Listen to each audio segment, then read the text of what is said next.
Before time, before creation, there was a spark.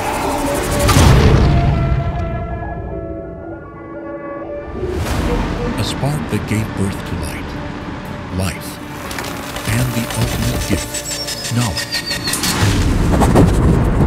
This is no ordinary fruit. Bite, then creation unfolds. Power awakens, and the path to boundless knowledge is revealed. This is the moment to awaken. This is the moment to rise.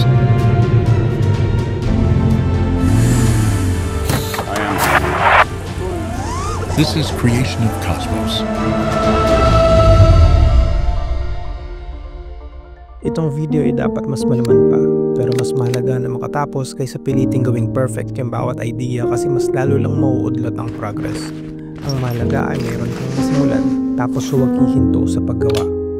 Ngayong 2025, itong M4 Max yung kasama ko sa lahat ng magiging proyekto.